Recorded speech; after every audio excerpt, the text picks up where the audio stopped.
बिस्मिल्लाहिर्रहमानिर्रहीम। पाइथन आसान है में खुश आमदीद।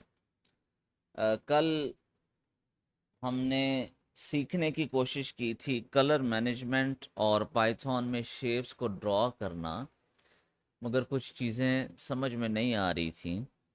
तो मैंने फिर बाद में जेमिनी से कुछ सवाल जवाब किए और कुछ बातें जो हैं वो खुली। उसके बाद मैंने फिर अल्हम्दुलिल्लाह से एक सलूशन जो है वो इसका निकाला है। लेकिन सबसे पहले हमें मसला जानना है कि प्रॉब्लम क्या हो रही है। तो मैं आपसे मेरी जो गुफ्तगू शुनीद हुई है उसका कुछ हिस्सा यहाँ पे शेयर करूँगा।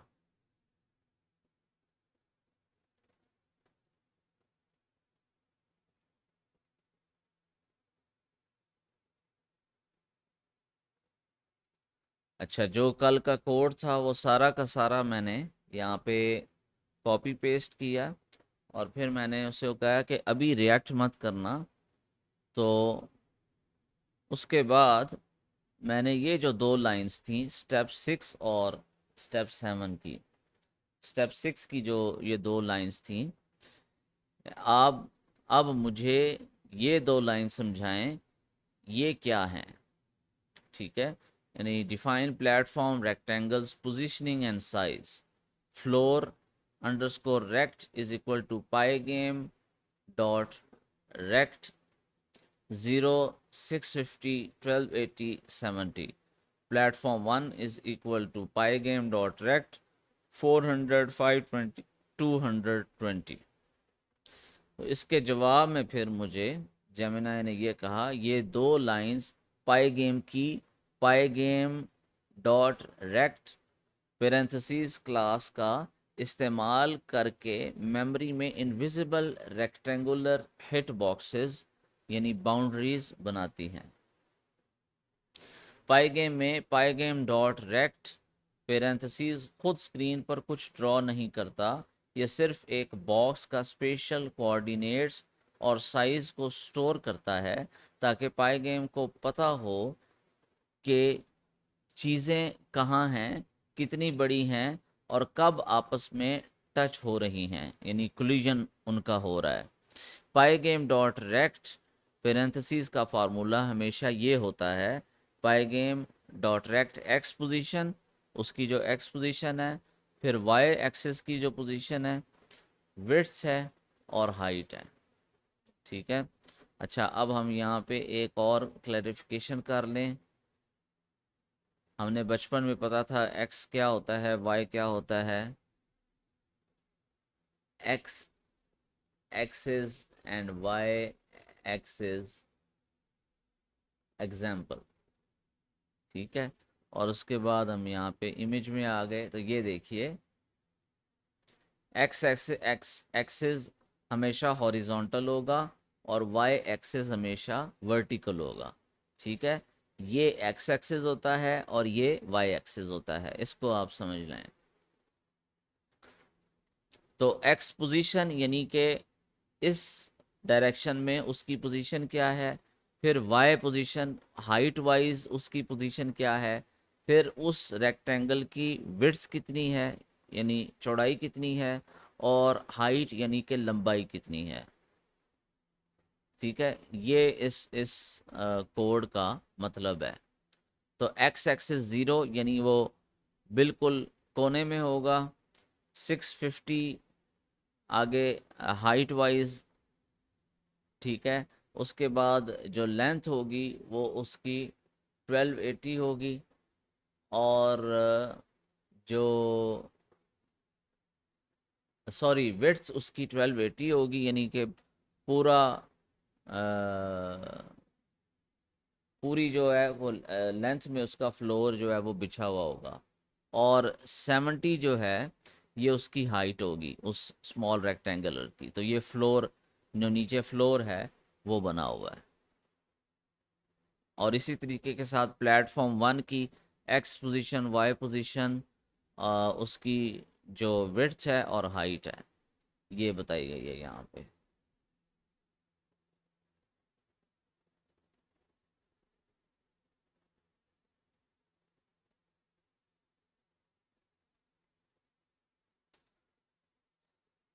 अच्छा जी, अब मेरा आगे उससे जो सवाल है इस रिस्पॉन्स के बारे में, वो ये है, आप एक एआई हो, आप ये चीज़ें कैलकुलेट कर लेते हो, पर हम इंसानों के लिए मुझे लगता है कोऑर्डिनेट्स वाली जो बात है बहुत अजीब है।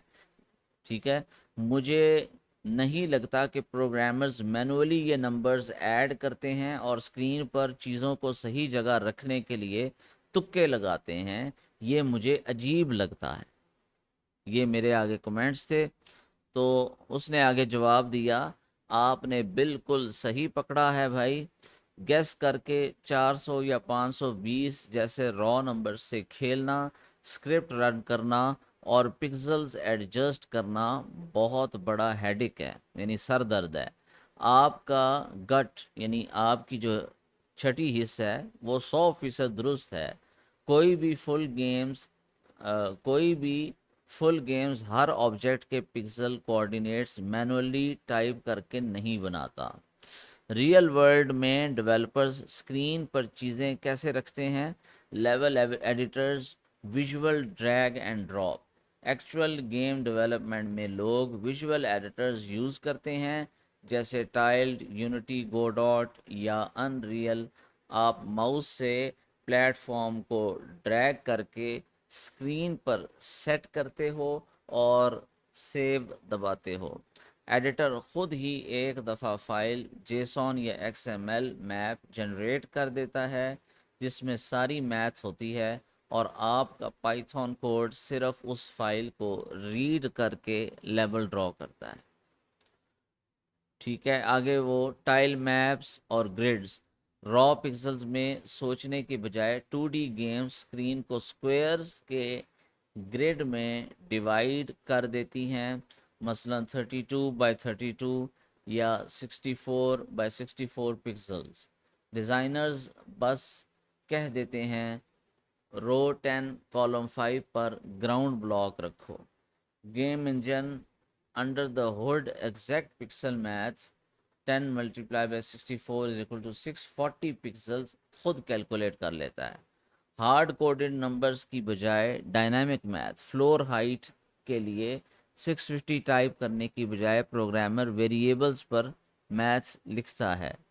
Floor y is equal to height -7, floor rect is equal to pi game dot rect 0, floor Y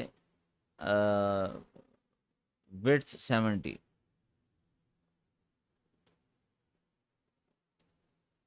इस तरह अगर आप विंडो साइज 1280 बाय 720 से बदलकर 1920 बाय 1080 करते हो तो फ्लोर ऑटोमेटिकली बॉटम पर ही चिपका रहता है। तो हम यहाँ रॉ नंबर्स क्यों टाइप कर रहे हैं? जब आप रॉ पाई गेम में बिल्कुल स्क्रैच से प्रोटोटाइप बना रहे होते हैं तो क्विक नंबर्स हार्ड कोड करना सबसे फास्ट, क्विक एंड डर्टी तरीका होता है शेप्स को कैनवस पर लाने का, बिना किसी एक्सटर्नल लेवल एडिटर या टाइल मैप लोडर को सेटअप किए। इससे गेम इंजन कुछ लाइंस में चल पड़ता है ताकि आप फिजिक्स और मूवमेंट टेस्ट कर सकें। तो टेंशन मत लें, आप हमेशा के लिए हैंड कैलकुलेटिंग पिक्सल्स नहीं करते रहेंगे। फिर इसके बाद मैंने आगे जो अपना सोल्यूशन वो ये दिया। मेरा सोल्यूशन ये है कि मैं गेम डेवलपर के तौर पर अफिनिटी फ़ोटो वगैरह में इमेज ड्रॉ करूँगा। फ़ोटोशॉप अफिनिटी फ़ोटो एक ही चीज़ है। फिर मैं इमेज को अपने आईडीई एडिटर में इंपोर्ट करूँगा, जो हमारा कोड एडिटर है उसमें। वो इमेज को ऑब्जर्व करेगा, ऑब्जेक्ट्स और कलर्स वगैरह कैलकुलेट करेगा, फिर वो मेरे लिए टेम्पलेट जनरेट कर देगा। वो ऑब्जेक्ट्स को ऑटो असाइन नेम्स कर देगा, जिसे मैं अपनी मर्ज़ी से रीनेम कर सकता हूँ। स्क्रीन साइज़ पूछने के लिए एक डायलॉग बॉक्स देगा 1280 बाय 720, और उस इन्फो से पोजीशंस और साइजेस डिटरमिन करके टेम्पलेट बना देगा। यानी मैं इमेज उसमें इंपोर्ट करूंगा और वो जो कोड एडिटर है वो खुद ही एनालाइज करके कोड लिख देगा। मेरा ये जवाब था और जेमिनाई ने उसको साथ एग्री किया। फिर उसने जो आईडीई है उसके अंदर वो फीचर डाला, मगर मैं दो तीन दफ़ा उसको ट्राई किया, मुख्तलिफ टिंकरिंग की, लेकिन वो नाकाम हो गया। उसने कलर्स ठीक तरीके से रेप्लिकेट नहीं किए, उसने ऑब्जेक्ट्स की जो पोजीशनिंग है उसमें उसमें गड़बड़ कर दी। अच्छा, फिर जो अगला मैंने फिर सॉल्यूशन जो है वो निकाला। मैंने कहा कि मुझे एक ऐसा टूल बना दो पाइथन के अंदर ही कि जिसमें मैं स्क्रीन के ऊपर ही बेसिक जो शेप्स हैं, जैसे रेक्टेंगल है, ट्रायंगल है, सर्कल है, स्क्वायर है वगैरह, ये मैं वहाँ पे बना लूँ और ख़ुद उसके जो साइज़ वगैरह है वो टाइप करूँ, तो उससे लाइव में वो जो है साइज़ उसका वो चेंज हो जाता है। और इसी तरह मैं कलर भी चूज़ कर लूँ। उसके बाद मैं टिंकरिंग करता रहा उसके साथ और उसमें मज़ीद अपडेट्स डालता रहा। तो उसके नतीजे में जो ऐप बनी वो मैं आपको अभी दिखा देता हूँ। वो उस ऐप का नाम मैंने रखा है गेम शेपर। ठीक है, गेम शेपर उसका मैंने नाम रखा है। तो अब आप देखना कि गेम शेपर क्या करता है। अच्छा जी, सबसे पहले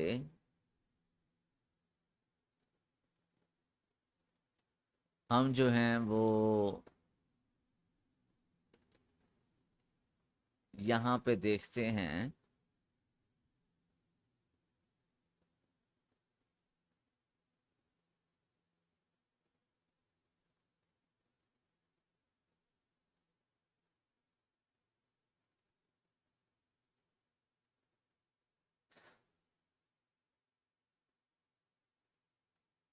यहाँ पे हम जो गेम है इसको ऑन करते हैं। अ, यहाँ इस वाली को नहीं, जो हमारी एक्चुअल गेम की फोल्डर है उसमें जाके ये, और उसके बाद यहाँ पे हम ऑन कर देते हैं कैप्चर, ताकि हम स्क्रीनशॉट ले सकें। और इसको हम यहाँ पे ऐड करते हैं। तो अब ये जो सीनरी है ये हमने बनानी है और कोई चीज़ नहीं बनानी। ये हमने स्क्रीनशॉट यहाँ पे किया, इसको हमने किया एग्जिट, इसको हमने यूं किया और यूं किया। अच्छा जी, अब हम एक और प्रोग्राम करते हैं, उसका नाम था स्टे ऑन टॉप।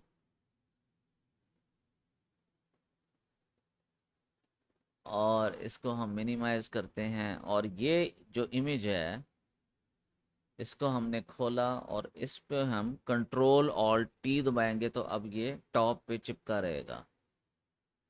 ठीक है। अच्छा जी, और इसको मिनिमाइज करना पड़ेगा। इसको हम थोड़ा यहाँ पे ले आते हैं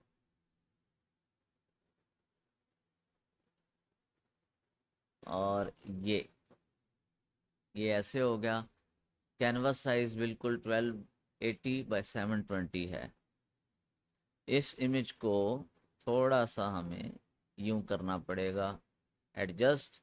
तो ये देखिए, अब हमने ये फ्लोर बनाना है और ये प्लेटफॉर्म्स बनाने हैं और ये कैंडी बनानी है और ये छोटी छोटी जो कैंडीज़ हैं और ये जो बड़ी सी है और ये छोटे छोटे कॉइन्स हैं और ये बड़ी कैंडी है, ये हमने बनानी है। तो सबसे पहले हम इसका जो कलर है वो देखते हैं। कैनवस साइज बिल्कुल ठीक है, 1280 बाय 720। इसका जो कलर है वो हमने पिक कर लिया। ये हमने कलर पिक किया तो ये देखें एग्जैक्ट सेम कलर उसने रेप्लिकेट किया है। ठीक है। तो इसको आप समझ सकते हैं कि ये आपने फ़ोटोशॉप में या अफिनिटी फ़ोटो में या इलस्ट्रेटर में या इवन पेंट में ये जी चीज़ आपने डिज़ाइन कर दी है और अब आप इसको पाइथन के अंदर लाना चाह रहे हैं इसी सीन को, तो उसका फिर तरीका कार ये होगा। उसके बाद सेकंड नंबर पे आपने क्या करना है, ये रेक्टेंगल पकड़ना है। और अभी हम यहाँ पे ये देखें, मैंने यहाँ पे सेलेक्ट किया रेक्टेंगल, तो ये रेक्टेंगल बन गया। इसको आप पकड़ के नीचे ला सकते हैं। इसको आपने बिल्कुल इसकी एक्स पोजीशन जो है वो ज़ीरो कर दी, ठीक है। और इसको आप, अच्छा वो क्योंकि सेंटर में ज़ीरो करेगा तो बहरहाल। और फिर उसके बाद ये आपने इसको यहाँ पे किया और इसको आखिर तक ले गए इस फ्लोर को, ठीक है जी। इसको आप आखिर तक ले गए और उसके बाद इसको ना ज़रा नीचे लाएं ताकि ये कंप्लीट हो। तो विड्थ इसकी आप पूरी रखें 1280, इससे ज़्यादा नहीं रखें। हाँ, ये ऐसे, तो ये देखें, ये पूरा का पूरा जो सीन है ये उसमें है। और इसका जो कलर है वो यहाँ से पिक करें तो ये देखें कलर उसने रेप्लिकेट कर लिया। इसी के ऊपर एक और रेक्टेंगल है जो कि घास सी बनी हुई है, तो उसके लिए हमने इसको यहाँ पे कर दिया duplicate selected shape. Duplicate selected shape हो चुकी है। अब हमने क्या करना है, हमने इसकी जो हाइट है वो छोटी करनी है। तो हम इसकी हाइट 20 करके देखते हैं, नहीं 10 करके देखते हैं। तो हम टाइप भी कर सकते हैं और ऑन स्क्रीन भी इसको चेंज कर सकते हैं, जो भी हमें कन्वीनियंट लगे।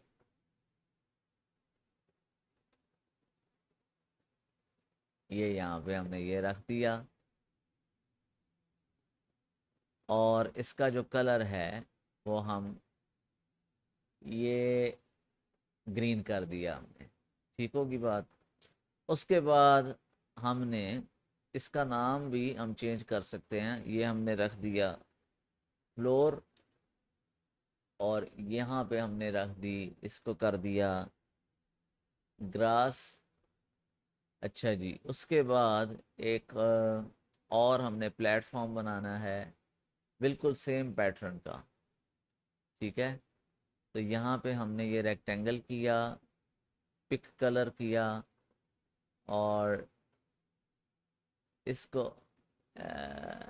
यहाँ से इसका हमने साइज़ किया ऑलमोस्ट, ये यहाँ पे है। इसको हम ऑलमोस्ट यहाँ पे रखेंगे। और फिर इसको हम कहेंगे प्लेटफॉर्म 1, प्लेटफॉर्म 1। और उसके बाद थोड़ा सा हम इसकी जो हाइट है उसको कम करेंगे। हाँ, थोड़ी सी हाइट हम कम कर देंगे। और इसको हम अब डुप्लीकेट करेंगे। डुप्लीकेट करने के बाद इसी प्लेटफॉर्म के ऊपर हम इसको ले आएंगे और इसकी हाइट हम कर देंगे 7, बल्कि 9 कर देंगे। और इसका जो कलर है उसी तरीके के साथ हम इसको पिक करेंगे, ये, ठीक है जी। और उसके बाद हम इसको यहाँ पे लाएंगे, नहीं ये यहाँ पे लाएंगे। आई थिंक थोड़ा सा इसको नीचे लाने के लिए, ये आई थिंक अब ठीक है, यस। अब ये पोजीशनिंग बिल्कुल सही है। ये हो गया, उसके बाद ये हो गया, ठीक है। अच्छा जी, अब हमने क्या करना है, हमने 2 प्लेटफॉर्म्स इस तरह के और बनाने हैं, ठीक है। तो ओके,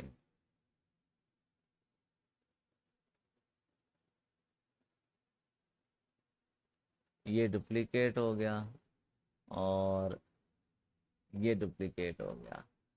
अच्छा जी, अलाइनमेंट तो इसकी सही है, लेकिन अच्छा, इसमें एक जो है ना ऑप्शन और होनी चाहिए ग्रुपिंग की, ताकि चीज़ों को ग्रुप की सूरत में मूव करना आसान हो जाए, लेकिन फ़िलहाल के लिए हम इसको मैनुअली यहाँ पे शिफ्ट करते हैं। बाद में ये फीचर भी ऐड कर देंगे। देखें, एआई का फ़ायदा ये है कि आप जो हैं, आपके लिए लर्निंग जो है ना वो बहुत आसान हो जाती है। एआई का असल जो काम है, मकसद है, वो है आपके लिए लर्निंग को बासहूलत बनाना।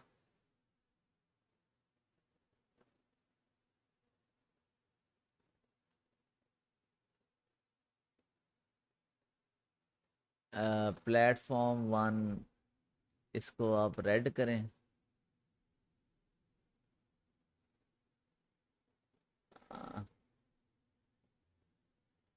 Platform one red, platform one green, platform to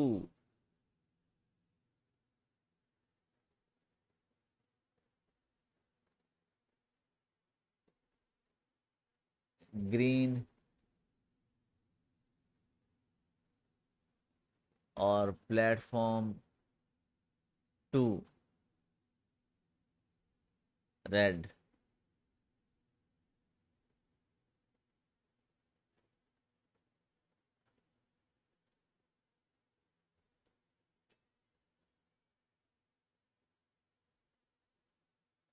ठीक होगी बात। इसी तरीके के साथ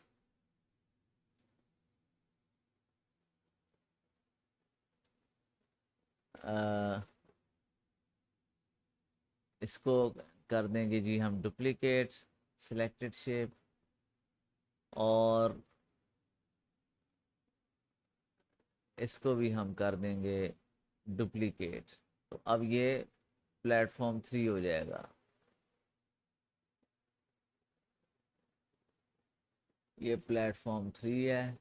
कॉपी मिटा देते हैं, और ये प्लेटफॉर्म थ्री है।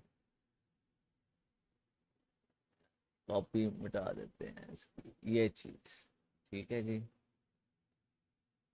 और बिल्कुल इसी तरीके के साथ इसको भी हम यहाँ पे रखते हैं, ये ऑलमोस्ट इधर करके, इधर करके, और इसको हम यहाँ पे रख देते हैं। ठीक है जी। और अब हमने क्या करना है, हमने एक सर्कल लेना है। ये सर्कल, इसका जो साइज है वो हम थोड़ा शिफ्ट का बटन दबाएंगे तो ये देखें, ये इक्वली बड़ा छोटा होगा। और अगर हम शिफ्ट दोबारा दबाएंगे तो ये देखें, ये ओवल भी बन सकता है और ये स्क्यू भी हो सकता है। तो हमें एग्जैक्ट सर्कल चाहिए। हमने शिफ्ट दोबारा दबाया ताकि वो प्रोपोर्शनेटली उसके मुताबिक करे। और इसका हम पिक कलर करेंगे। ये हमने कलर इसका पिक कर लिया। ठीक है। और उसके बाद हम ये छोटे छोटे जो कॉइन्स हैं वो बनाएंगे, और इसका हमने नाम रखना है कैंडी। इस सर्कल का नाम हमने रखना है कैंडी। ठीक है। और उसके बाद हम एक और सर्कल बनाएंगे, मगर इसको हम अ, इतना छोटा कर देंगे। और इसका जो कलर हम पिक करेंगे वो, ये सही किया हमने कलर पिक। एक मिनट, एक मिनट। इसका जो कलर है वो हम येलो हमने करना था, येलो। बाकी जो डिटेल्ड स्टाइलिंग है वो बाद में हम इसको कर लेंगे, फ़िलहाल हमने एक बेसिक चीज़ जो है वो करनी है। ठीक है, और इसका हमने नाम रखना है कॉइन्स, कॉइन, कॉइन वन। ठीक है, और उसके बाद हमने इसको पकड़, ओई, ओहो, अच्छा, कंट्रोल जी से अनडू, अनडू का फीचर भी यहाँ पे होना चाहिए। तो ये हमने थोड़ा सा बड़ा इसलिए रखा है ताकि, हाँ, जूम इन का फीचर भी एक होना चाहिए जो कैनवस को जूम करे, और प्लस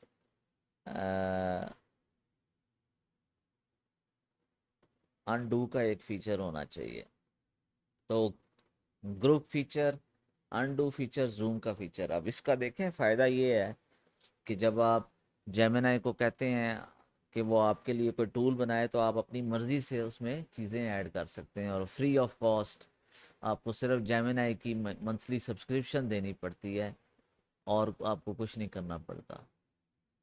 अच्छा जी, तो 1 2 3 4 5 एंड 6, ठीक है, तो ये 1 है, 2 3 4 5 6।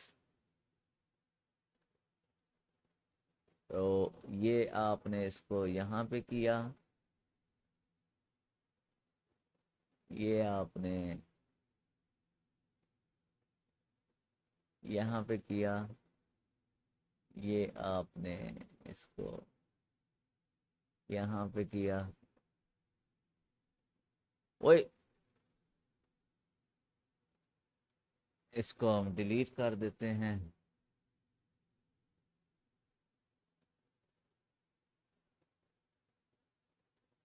डिलीट सिलेक्टेड शेप,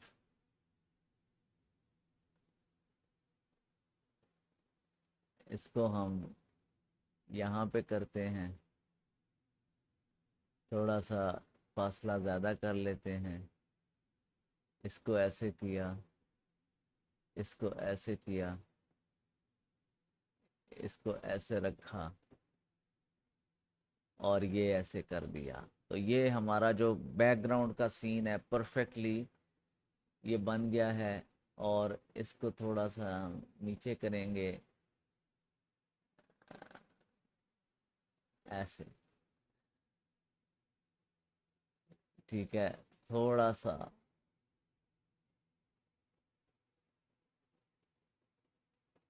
इसकी पोजीशनिंग, ये,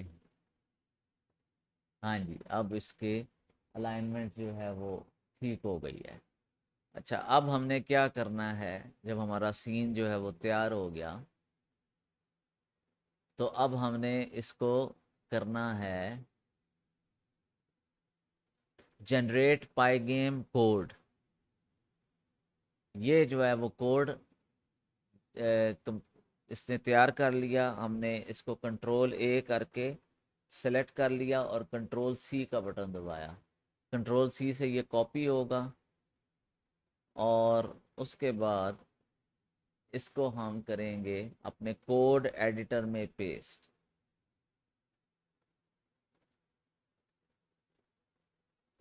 ये जो ऊपर आप हैश के अंदर ये कमेंट्स जो देख रहे हैं, ये इस गेम शेपर के लिए है।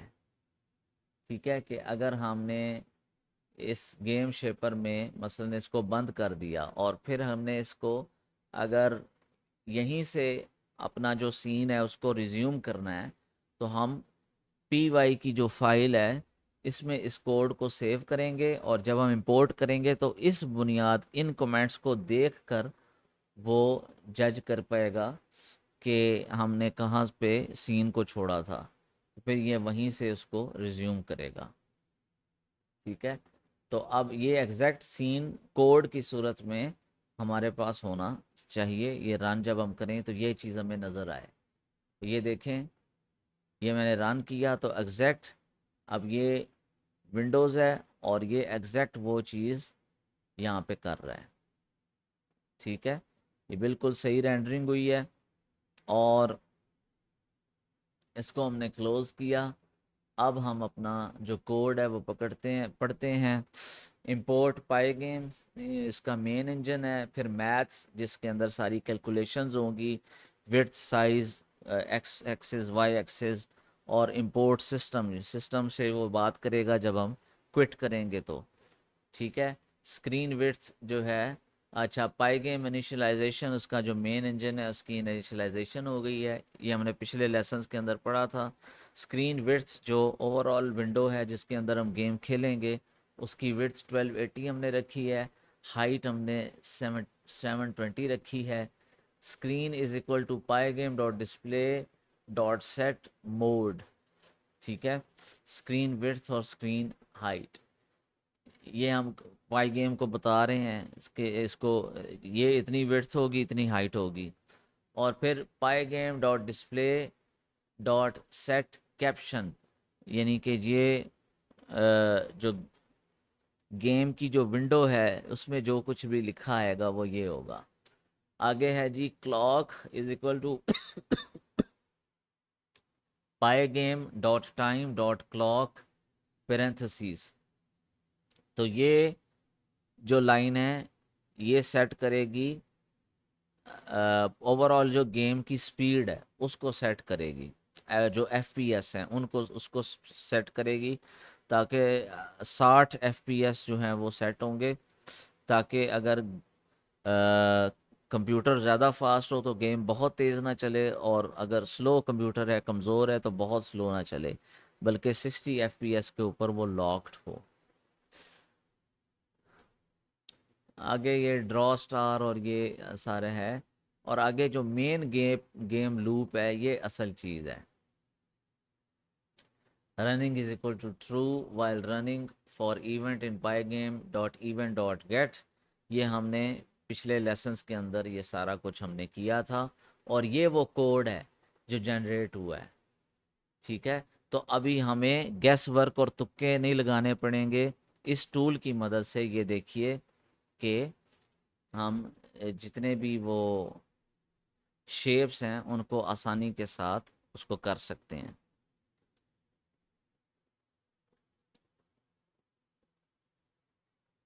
ये देखें, ये ऊपर कोड है, और नीचे जो है, ऊपर जो है वो उसका नाम है, और नीचे जो है वो चीज़ है, तो फ्लोर है हैश, और आगे ये फ्लोर का आ गया। ठीक है। फिर आ गया ग्रास, तो ये ग्रास का सारा सीन आ गया। ये उसका कलर है आई गेस। हाँ, ये उसके जो कलर्स हैं, और ये आगे उसकी x position, y position, width और हाइट। ठीक है। ये वो चीज़ है।